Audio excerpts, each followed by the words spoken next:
Assalamualaikum warahmatullahi wabarakatuh. Halo Manji, piye kabare? Hari ini kita berada di Yogyakarta dan kita akan putar-putar kota Yogyakarta dengan cara yang istimewa, yaitu naik bus Jogja Heritage dari Dinas Kebudayaan atau Kundo Kabudayaan Provinsi Daerah Istimewa Yogyakarta. Nggak cuma jalan-jalan, banyak filosofi yang akan disampaikan. Jadi buat manji-manji yang belum berhasil war tiket, mending tonton sampai habis ya, karena unsensor. Ngerti kan? Mangan tempe rasane Koyo mangan lauk sate Senajan saanane Sing penting rokoe.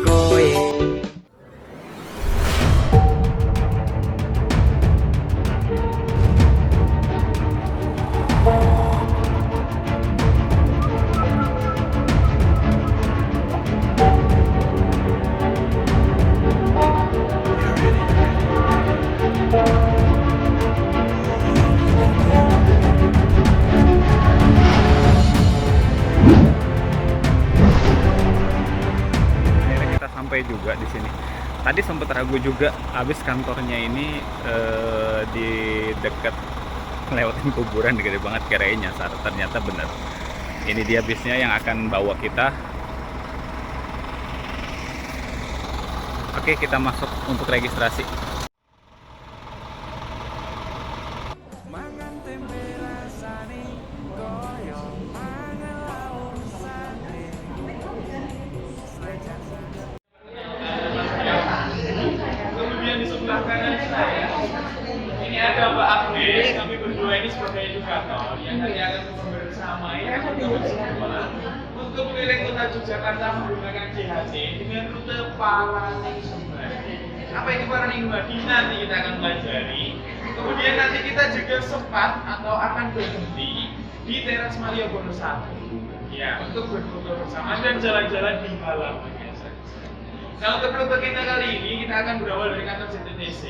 Kita akan mengarah ke Tugu, kemudian ke arah selatan sampai ke Jalan Malioboro. Kemudian kita turun di teras Malioboro 1, kemudian kita akan kembali ke kantor JTTC. Durasi waktunya kurang lebih 1 jam. Nah, kemudian selama perjalanan diperkenankan monggo yang bawa minuman atau cemilan bisa dinikmati selama perjalanan. Kemudian nanti toilet hanya tersedia di teras Malioboro 1, jadi yang ingin ke toilet bisa dituntaskan dulu di toilet kantor kamu. Mungkin seperti itu. Ada tambahan, Kak Agnes? Sudah cukup, ada yang mau ditanyakan dulu mungkin? Ya, ada sudah tidak sabar ya. Oke. Ini ada 14 ya? 14. Enggak, kayak oh, kayak gitu. Oke, berarti hanya ada 14. Iya. Jadi kita bagi dua rute atau berapa? 7. Oh ya, 7 ya? Oke, 7. Berarti yang nanti dapat ID card warna kuning nanti bersama saya di bus Kraton atau bus warna kuning. Yang nanti ada ID card warna merah nanti bersama dengan Mbak Agnes di bus Malioboro atau bus merah. Seperti itu Mbak Agnes, monggo kita mulai. Mungkin tambahan informasi saja. Bus Malioboro dan bus Keraton ini tujuannya sama. Jadi bukan berarti nanti bus Malioboro turunnya di teras Malioboro, kemudian yang Keraton itu turunnya Keraton tidak. Perjalanan kita rutenya sama, titik pengembaliannya juga sama. Jadi tidak perlu khawatir, nanti bisa diinformasikan saja yang datangnya bersama dengan barengan atau rombongan, nanti agar tidak kami pisahkan jadi beda. Jadi kalau jadi beda nanti ya, tidak bisa beda. Oke, Habis nih, saya dapet ID card yang biru sama Mbak Agnes. sebelumnya mungkin saya buka kembali. Selamat siang semuanya. Selamat siang. Oke, sudah sarapan? Sudah lapar lagi. Iya. Sudah sarapannya sudah. Tapi ini sudah jam-jam nanggung gitu ya. Kalau mau makan siang sekarang tapi belum terlalu lapar. Kalau belum mau makan juga. Kalau sudah lapar-lapar dikit gitu ya. Oke, jadi selamat datang di Jogja Heritage Select, teman-teman semua, Bapak Ibu Mbak semuanya. Perkenalkan kembali, nama saya Agnes dan saya adalah edukator yang akan menemani perjalanan kita pada siang hari ini. Kita membelah panasnya kota Jogja yang semoga tidak macet. Karena kalau macet semakin panas ya rasanya ya. Jadi kita akan jalan-jalan menyusuri kota Jogja dengan rute kita yaitu Parangtritumani. Nah mungkin masih ingat tadi tujuan kita mau kemana saja? Tugu. Tugu, Malioboro, Keraton. Oke, nah jadi di rute kita sebenarnya ini melingkupi Keraton Jogja, tapi nanti kita tidak memasuki keraton karena memang jalanan di sekitar keraton ini sangat sulit untuk kendaraan yang berdimensi besar seperti kendaraan yang kita kenakan atau kita gunakan. Jadi nggak apa-apa, nanti materi tentang keraton tetap akan saya sampaikan, saya nanti dibantu dengan adanya gambar-gambar gitu ya. Oke, baik, kemudian mungkin saya tanya dulu, ada yang sudah pernah naik Jogja Heritage Track? Baru sekali. Oh, baru sekali. Oke, bagaimana pengalaman war tiketnya? Lumayan. Lumayan. Mantul. Oke. Oh, baru hari ini langsung dapat. Tiba-tiba ada yang. Oke, tiba-tiba ada yang cancel, langsung masuk gitu ya Kak ya. Oke, yang lain gimana? Yang lain. Saya bela-bela ini extend. Oh, Buat bela-bela naik ini. extend. Oke, dari mana Bapak? Saya dari Bogor. Oke, dari Bogor. Nah. Sedang ada acara di Jogja. Ada acara di Jogja. Oke, demi Jogja Heritage Track akhirnya extend. Ya, Oke, betul. luar biasa antusiasmenya ya. Nah, jadi memang setiap hari kami buka reservasi untuk keberangkatan H+3.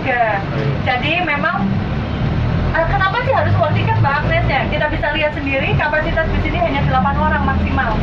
Kemudian dalam satu hari perjalanan kita hanya 3 kali. Jadi sekali berangkat kami hanya menyediakan 16 kursi.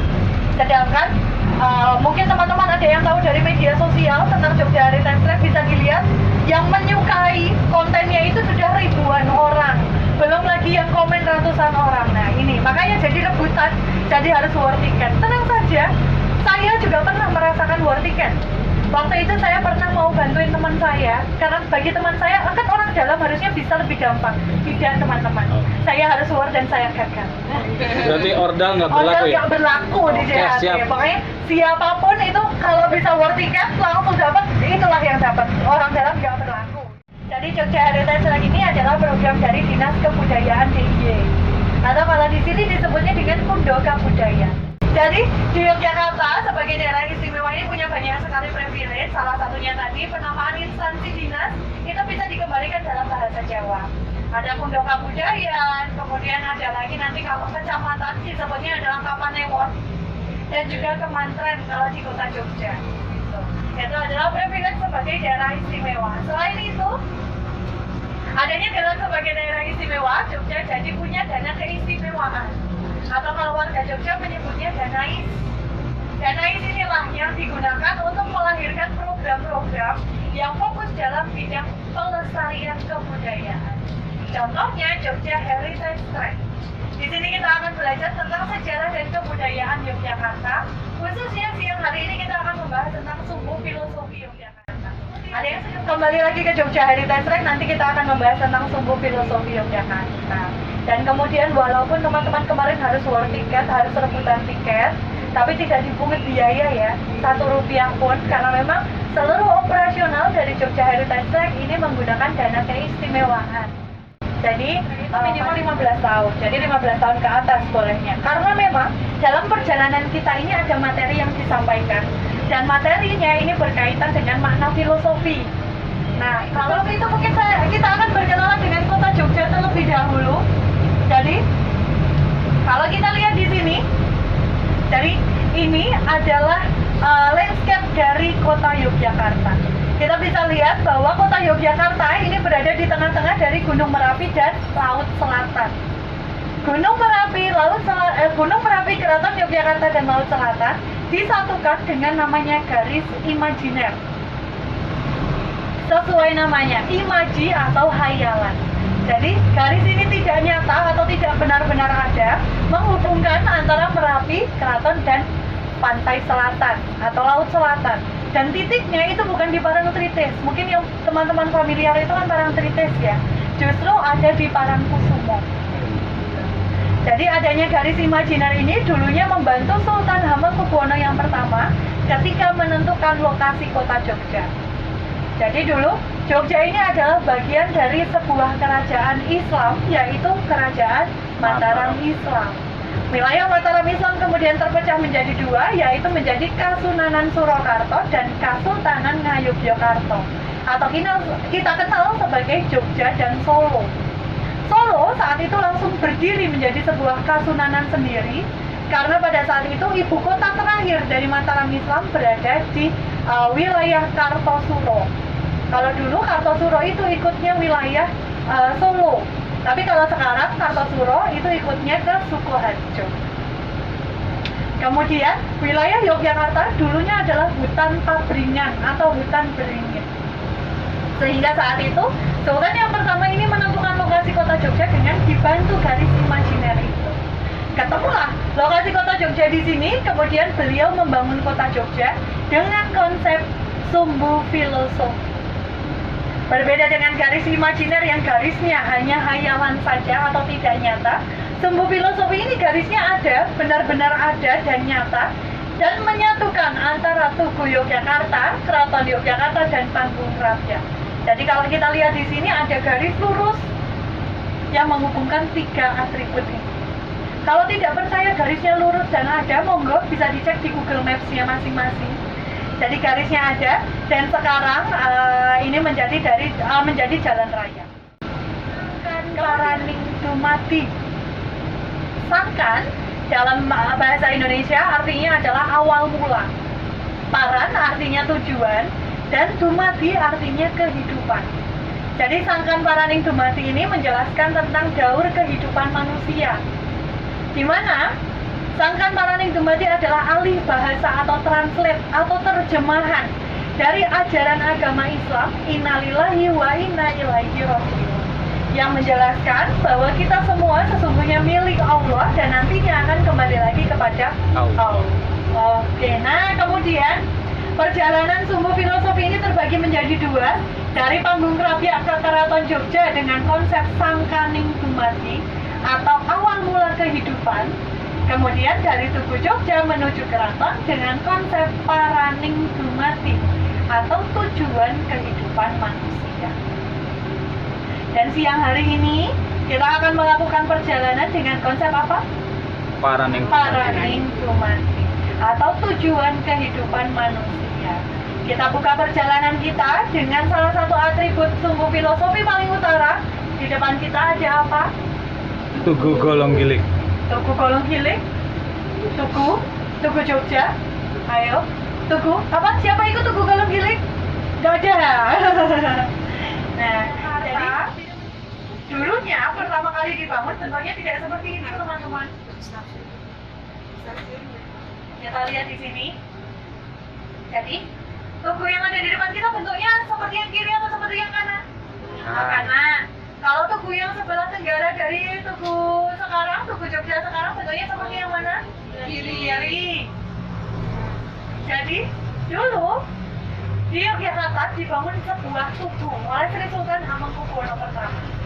Tapi tugu yang dibangun oleh beliau bukan tugu yang sekarang kita lihat, tapi adalah Tugu Golong-Gilik. Bentuknya seperti ini, tapi lokasinya bukan juga di sana. Tapi lokasinya berada di lokasi tugu sekarang. Jadi, Tugu Golong-Gilik adalah tugu yang pertama kali dibangun oleh Sri Sultan Hamengkubuwono pertama di Yogyakarta. Golong sendiri artinya bola, puncaknya bola. Gilik adalah silinder, badannya bentuk silinder. Tugu Golong-Gilik dulu dibangun setinggi 25 meter. Wow. Tugu yang sekarang tingginya hanya 10 meter. Tugu Golong-Gilik dulu dibangun oleh Sultan sebagai tetenger alias titik pandangnya Sultan ketika meditasi dari keraton. Kemudian sayang sekali di tahun 1897 Jogja ini diguncang gempa sehingga Tugu Golong-Gilik runtuh. Dan akhirnya Tugu Golong-Gilik direnovasi. Tapi yang merenovasi adalah Belanda. Arsiteknya juga dari Belanda. Sehingga bentuk tugunya berubah. Dan tugu yang sebelah kanan namanya adalah Tugu Pal Putih. Diambil dari kata white pal dalam bahasa Belanda yang artinya tugu putih. Kemudian inilah Tugu Yogyakarta, sejarah singkat dari Tugu Yogyakarta.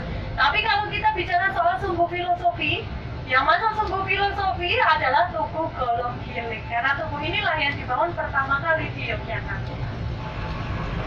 Oleh karena itu jangan heran di sisi tenggara dari Tugu Pal Putih itu ada diorama dari sumbu filosofi dan garis imajiner yang terdapat miniatur dari tugu Golong Giling, karena memang yang masuk ke sumbu filosofi ini adalah tugu Golong Giling.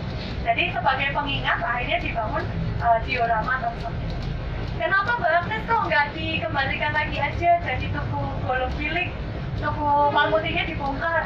Nah, sayang sekali tugu Palputi ini juga merupakan bangunan cagar budaya, bangunan yang dilindungi undang-undang, sehingga tidak boleh asal ada sedikit gangguan suara, karena memang atas kita tadi adalah jalur kereta api. Melanggar undang-undang, maka dibuat dioramanya saja sebagai pengingat. Kemudian ini tugu Golong Giling yang mana? Kiri. Tugu Palputi kanan. Kalau tugu Jogja yang mana? Dua-duanya. Gitu. Oke, karena tugu Yogyakarta ini hanya sebutan untuk tugu yang dijadikan penanda wilayah dari Yogyakarta. Kita kembali lagi ke tugu Golong Giling, karena tugu Golong Giling yang masuk sumbu filosofi ya. Golong tadi artinya bola, gilik artinya silinder.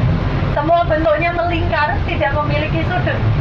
Ini menggambarkan sebuah konsep Jawa, manunggaling kawula Gusti, atau bersatunya hamba kita semua manusia dengan Tuhan. Sebagai pengingat bahwa kehidupan kita di dunia ini hanya sementara. Dan tujuan kehidupan kita ini nanti adalah kembali kepada Tuhan. Jadi perjalanan kita dalam konsep Paraning Dumadi kurang lebihnya adalah khotbah di hari Kamis, alias kita siang-siang mendapat siraman rohani, karena kita akan refleksi diri bagaimana agar kita bisa kembali kepada Tuhan dengan kondisi yang terbaik. Oke, ini tugu Golong Giling. Kemudian mata angin di Jogja. Oh tahu, oke. Ada yang bingung?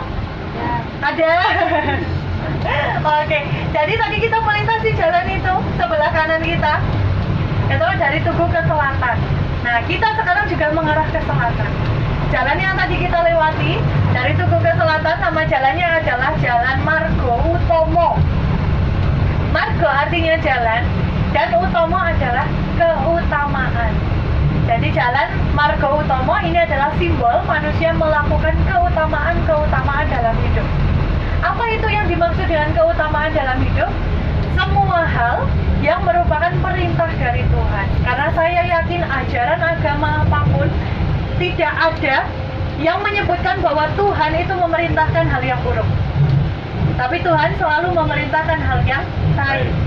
Jadi simbol manusia melakukan hal atau perilaku yang baik ini dengan adanya Margo Utomo. Ditandai dengan apa? Tadi di Jalan Margo Utomo kita ketemu dengan pohon sawo kecik. Sawo kecik diambil dari kata sarwo becik atau artinya serba baik. Jadi semua hal yang kita lakukan di dunia ini disimbolkan dengan pohon sawo kecil ini atau sarwo becik, serba baik, sesuai dengan perintah dari Tuhan.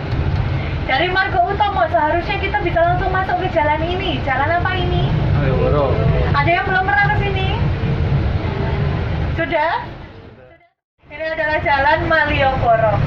Seharusnya tadi Margo Utomo bisa langsung masuk ke sini, tapi karena ada bentangan rel kereta api, sehingga kita harus berbelok dulu.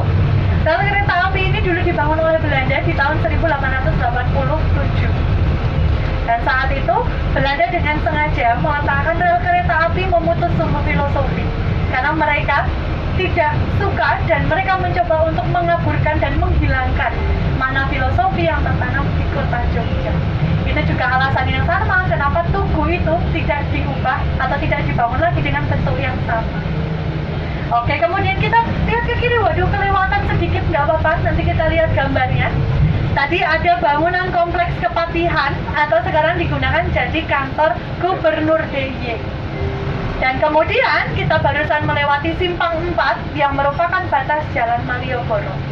Karena jalan yang kita lalui sekarang bukan lagi Jalan Malioboro. Nah, langsung lihat kanan kiri jalan apa ya? Di sini nama jalannya adalah Jalan Margomulyo. Jadi jalan pertama tadi Margo Utomo, Malioboro, lalu Margomulyo. Kawasan Margomulyo atau Jalan Margomulyo nanti berakhir di kawasan titik 0 km Yogyakarta. sedikit selingan cerita, sedikit informasi tambahan. Kawasan Margomulyo terdapat Kampung Ketandan. Di mana Kampung Ketandan adalah pemukiman pecinan pertama yang ada di Yogyakarta. Ini karena kenapa kok pemukiman pecinan pertama ada di sini? Karena memang dulu orang-orang keturunan Chinese itu sudah dibiasakan untuk berniaga atau berdagang, sehingga pemukimannya tidak bisa jauh-jauh dari pusat ekonomi. Di kawasan Margomulyo sendiri, pusat ekonominya adalah pusat ekonomi terbesar di Yogyakarta, yaitu dengan adanya sebelah kiri Pasar Beringharjo. Oke, nah kemudian kita akan berhenti sejenak di teras Malioboro 1. Kita akan mengambil foto bersama, kemudian mungkin dari teman-teman mau foto-foto juga boleh. Tapi mohon maaf karena kita berhenti mungkin hanya maksimal 10 menit saja. Jadi Jangan belanja. belum termasuk belanja. Karena yang ditakutkan 10 menit itu pasti tidak cukup untuk beli oleh-oleh di teras Malioboro 1 gitu ya. Kalau dalam bahasa Jawa, teman-teman baru nyang-nyangan alias baru tawar-menawar, belum deal, udah harus putar balik. Untuk pemberhentian pertama ini kita berhenti di teras Malioboro 1. Alhamdulillah akhirnya kita naik juga. Ini ngawar tiketnya 3 hari. Jadi 3 hari sebelumnya itu kita udah ngawar tiket. Dan kapasitasnya itu cuma 8 satu bis. Jadi sekali jalan itu kurang lebih 16 orang dengan 2 bis ini.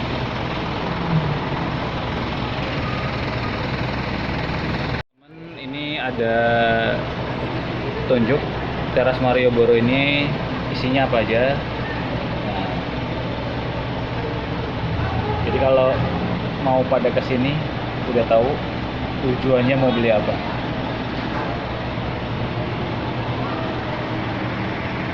Di sini juga disediain ya spot-spot foto. Nah ini kalau ada yang mau foto-foto.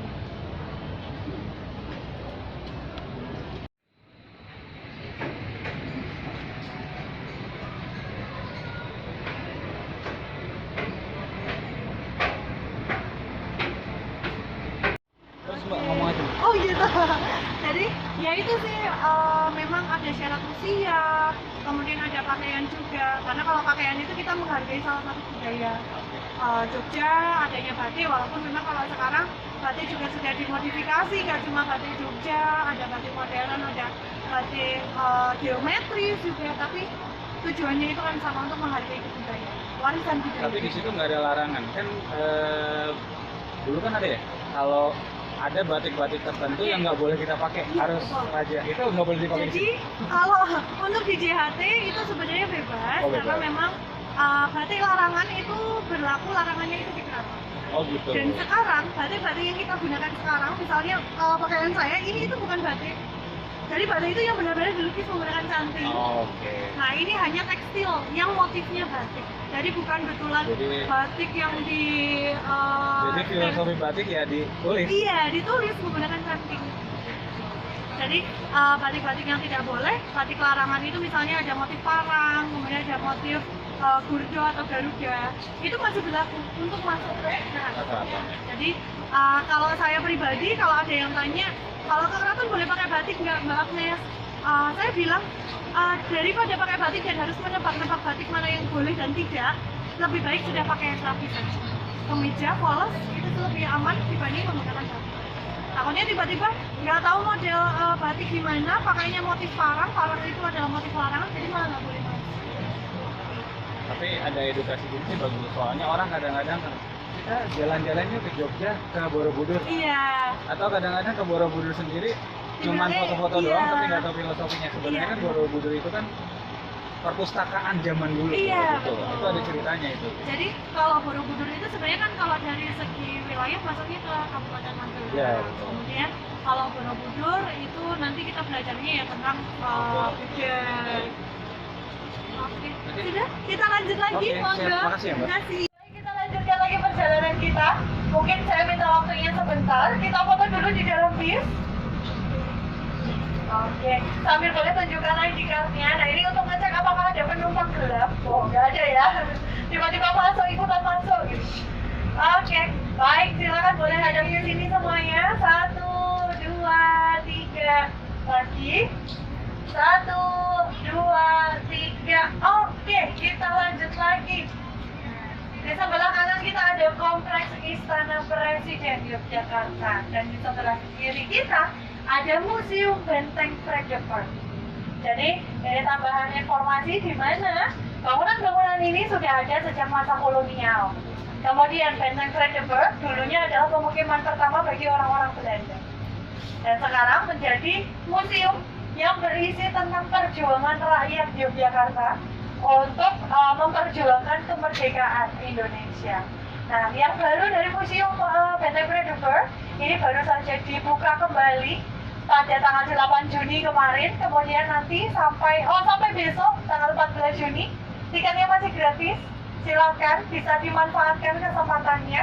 Kalau dulu mau ke Benteng Frederick itu tutupnya cuma atau operasionalnya cuma sampai jam 3 sore. Sekarang sampai malam. Di weekdays buka sampai jam 9 malam, kalau di weekend itu buka sampai 10 malam. Jadi bisa lebih lama explore di Museum Benteng Frederick. Kita lanjut lagi, kita sudah melewatkan banyak sekali cerita tadi ya, Jalan Malioboro, kemudian ada Kompleks Kepatihan, ada Pasar Beringharjo yang ada di Jalan Margomulyo. Kita bahas satu persatu.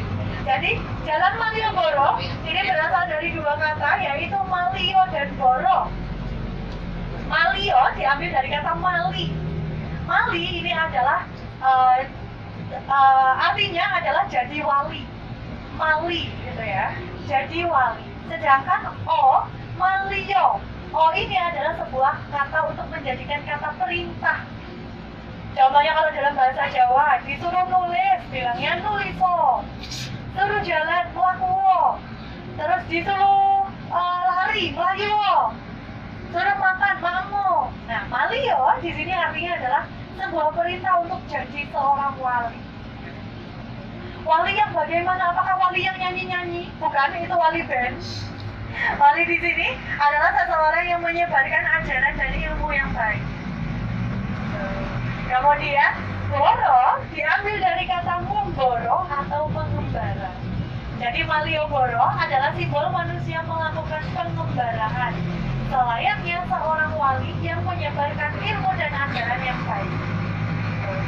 Oleh karena itu, di Jalan Malioboro ini tadi manusia disimbolkan mengembarakan ilmu yang sudah didapat atau perilaku baik yang sudah didapat di jalan sebelumnya, yaitu Jalan Mulyo. Utomo. Nah, itu dari 3 godaan dunia. Yang pertama, godaannya adalah godaan jabatan atau godaan tahta yang disimbolkan dengan Kompleks Kepatihan atau kantor gubernur desa. Karena di sanalah sarang dari jabatan. Jadi manusia ini akan diuji, diberikan kewenangan atau diberikan kekuasaan yang besar. Apakah masih tetap amanah atau tidak? Nah, kalau sudah lolos, maka perjalanan akan lanjut. Kita selingi dulu dengan informasi kuliner, karena kebetulan kita lewat ke wilayah Pato. Pato di sini adalah sentra produksi bakpia. Oke. Sudah mencicipi bakpia semuanya? Sudah. Suka rasa yang apa? Rasa yang pernah ada? Nggak bisa. Original, oke. Kacang hijau ya berarti ya. Yang lain? Suka semua, nggak apa-apa, saya juga gitu ya. Oke, jadi kawasan Pato ini adalah sentra produksi bakpia, di mana bakpia sebenarnya adalah makanan dari akulturasi atau percampuran kebudayaan antara budaya Jawa dan budaya Tionghoa atau Chinese. Sama seperti makanan berawalan bak yang lain. Ada bakso, ada bakmi, ada bakpao, ada bakwan. Bakwan itu ini Arab sama Inggris, bak sama wan. Jadi kalau bakwan ini ada perbedaan. Teman-teman kalau pernah main ke Malang, bakso di sana disebutnya bakwan. Gitu. Bakwan kawan seperti bakpia. Bakpia itu dulunya isinya olahan daging babi. Tapi pertama, warga Jogja mayoritas adalah Muslim. Dan yang kedua, warga Jogja itu suka manis, jadi isinya diganti. Kenapa kok nggak diganti daging ikan gitu atau daging ayam? Ya kembali lagi karena warga Jogja ini lidahnya lidah manis, atau kalau bahasa sekarang itu sweet tooth ya, sukanya makanan yang manis-manis. Akhirnya isinya diganti jadi kacang hijau. Sampai sekarang akhirnya dimodifikasi lagi, ada yang isi keju, coklat, ada isi apalagi ketan, banyak sekali, bahkan ada bolu yang blendingnya bakpia juga ada. Itu dia, nggak apa-apa, itu modifikasi saja, yang penting teman-teman tahu ceritanya sekarang jadi tahu, oh ternyata bakpia itu asal usulnya dari sini. Oke, lanjut lagi, kita kembali lagi ke Sumbu Filosofi. Tadi baru sampai ke kompleks Kepatihan ya. Nah, jadi ini saya kemudian dari kompleks Kepatihan kita lanjut lagi ke Pasar Beringharjo. Pasar Beringharjo adalah simbol dari godaan yang kedua dan yang ketiga, yaitu godaan harta dan wanita. Wanita Pak. Wanita Pak Budi. Jadi godaan dunia ada 3, harta, tahta, wanita. Kenapa kok wanita? Kenapa kok bukan pria? Karena yang menerapkan konsep Sumbu Filosofi adalah Sri Sultan Hamengkubuwono I, di mana beliau adalah seorang pria. Jadi godaannya. Kemudian Pasar Beringharjo. Nah, jadi teman-teman, Pasar Beringharjo dulunya cuma seperti ini. Jadi hanya los-losan saja gitu ya. Nah, Pasar Beringharjo adalah simbol dari godaan harta, karena memang antara pria dan wanita yang lebih banyak belanja siapa? Saya. Siapa yang suka scroll Shopee, cari-cari barang-barang yang sebenarnya nggak butuh-butuh banget, tapi akhirnya dibeli, sampai datang nanti bingung buat apa, akhirnya disimpan lagi siapa? Saya. Nah, itulah wanita. Jadi godaan wanita juga disimbolkan dengan Pasar Beringharjo. Nah, kemudian perjalanan dari Pasar Beringharjo ini mengakhiri perjalanan godaan dunia. Kalau manusia sudah lolos, sudah berhasil lepas dari godaan dunia ini, maka manusia akan tiba di jalan Margo Mulyo. Margo tadi artinya jalan dan Mulyo artinya mulia. Adalah simbol manusia mencapai titik mulia karena sudah berhasil lulus dari godaan dunia itu tadi. Ada 3 sudah lulus menjadi manusia mulia. Ketika manusia sudah mulia, apakah perjalanan manusia untuk kembali kepada Tuhan sudah selesai? Belum. Ini buku saya juga masih tebal. Jadi kalau kita cerita semuanya sampai Semarang ya Mbak Adel ya? Iya. Sekalian pulang. Oke, nah perjalanan kita belum selesai sebenarnya. Kalau perjalanan Sumbu Filosofi itu dari kawasan 0 km, perempatan 0 km gitu, kita masih lurus lagi. Ketemu dengan satu jalan lagi namanya Jalan Pangurakan. Diambil dari kata murak yang artinya melepas atau mengusir gitu ya. Yang diusir adalah semua hal yang sifatnya duniawi, apalagi hal-hal yang negatif. Atau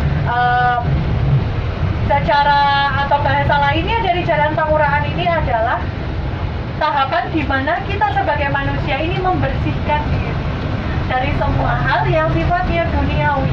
Kenapa harus membersihkan diri? Di ujung Jalan Pangurakan kita ketemu dengan 2 pohon beringin, bukan yang di alun-alun, tapi yang di ujung jalan.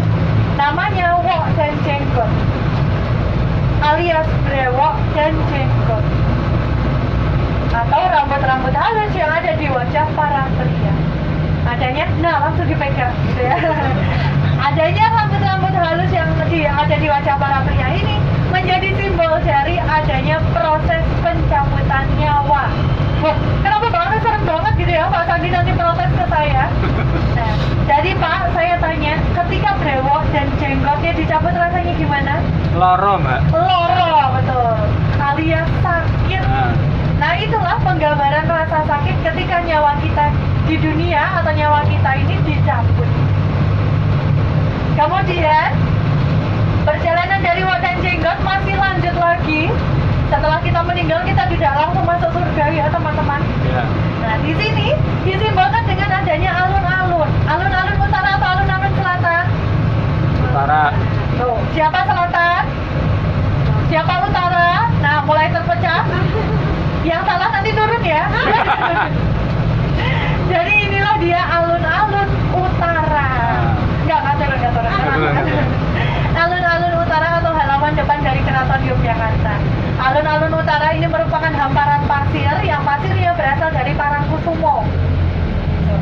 Kemudian jadi simbol adanya alam kubur atau tahapan selanjutnya dari kematian manusia. Dalam ajaran Islam, ketika manusia sudah meninggal, maka akan menghabiskan waktu di alam kubur terlebih dahulu. Sebelum nanti datangnya hari akhir, kita akan dibangkitkan di padang Mahsyar. mahsyar. Ini adalah simbol dari atau pemaknaan dari alun-alun utara. Nah, mungkin teman-teman pernah ke Jogja sebelum tahun 2020, sempat menikmati jalan-jalan atau jajan-jajan di Ya. alun-alun utara. Kenapa sekarang nggak boleh, Mbak? Nah, kenapa sekarang nggak boleh? Karena pertama, bangunan atau bentuk dari alun-alun utara dikembalikan seperti semula, seperti awal pembangunan kota Jogja. Jadi merupakan hamparan pasir. Bukan Kemudian, rumput ya? iya, Dulu bukan rumput, kan? rumput. Sempat berubah menjadi rumput awalnya itu di tahun 1946 Oh. saat Yogyakarta menjadi ibu kota Indonesia. Saat itu alun-alun ini dibutuhkan sebagai tempat acara kenegaraan. Nah, oleh karena itu akhirnya diubah jadi lapangan rumput. Tapi dikembalikan lagi dalam rangka pengajuan Sumbu Filosofi Yogyakarta ini menjadi warisan budaya dunia.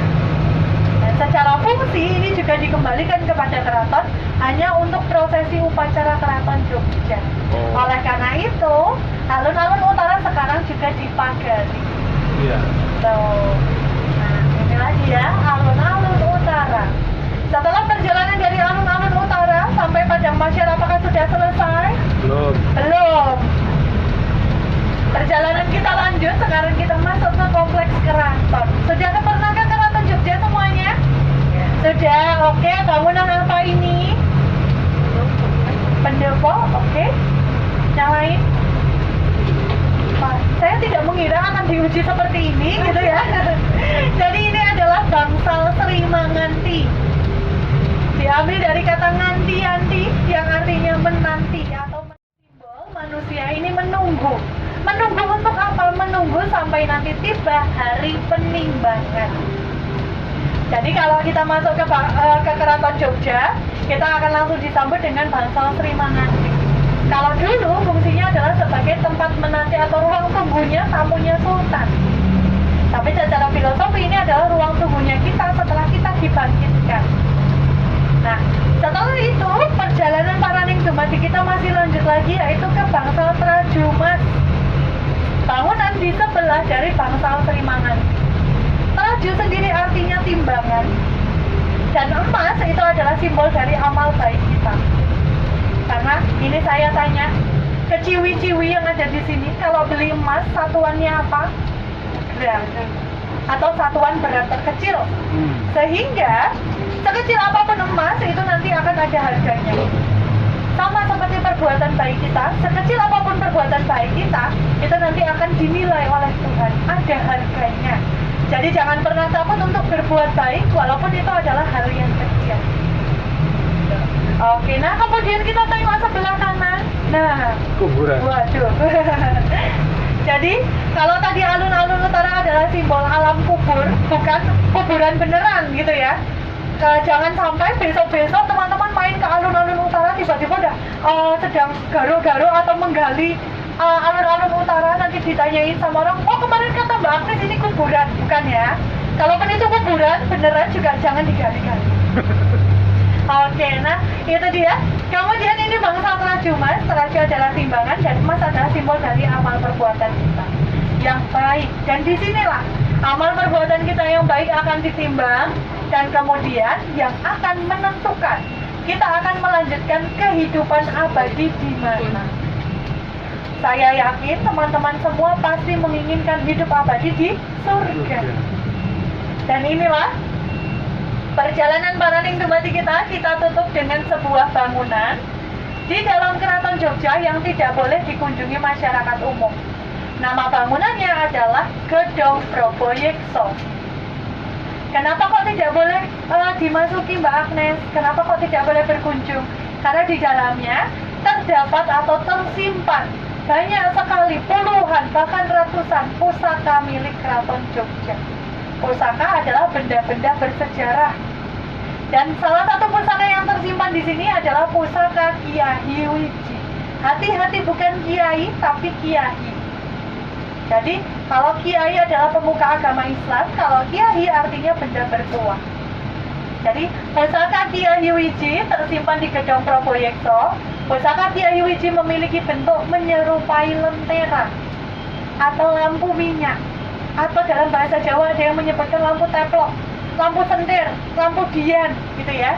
Nah, pusaka Kiai Wiji ini mengeluarkan api, dan apinya tidak pernah padam dari masa Sri Sultan Hamengkubuwono I sampai sekarang.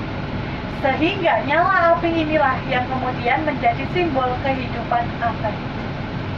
Kenapa kok nggak pernah padam, Mbak Agnes? Apakah magic atau mistis?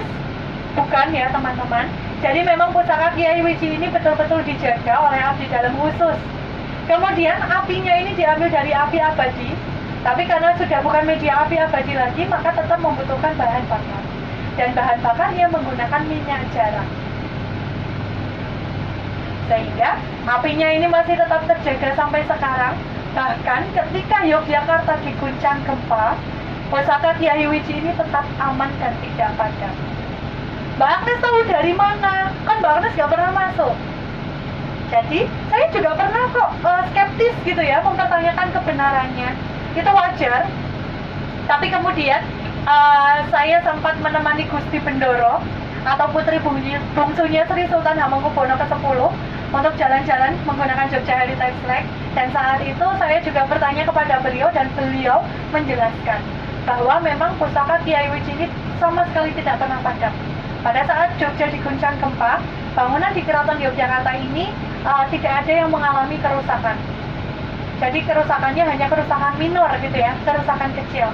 Karena bangunan tradisional Jawa atau bangunan-bangunan yang ada di Keraton Jogja ini kan konstruksinya menggunakan kayu, tanpa paku, tanpa beton.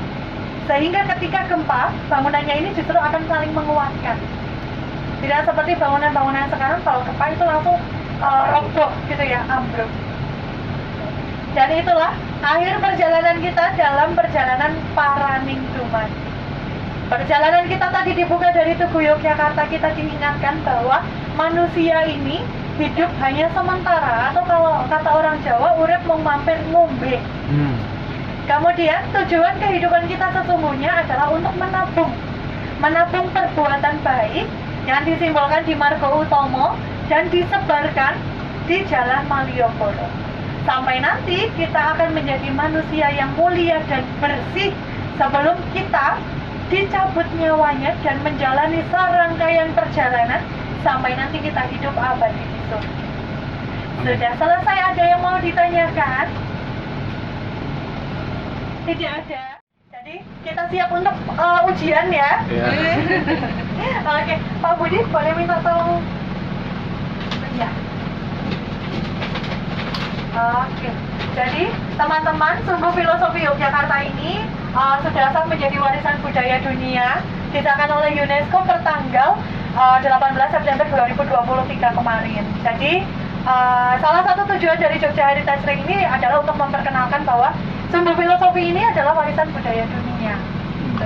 Kenapa kok jadi warisan budaya dunia? Tentunya dengan keasliannya, dengan kompleksnya, dan kemudian dengan konsep tata kota yang sebegitu rumitnya. Dan tata kota ini ada sejak tahun 1755.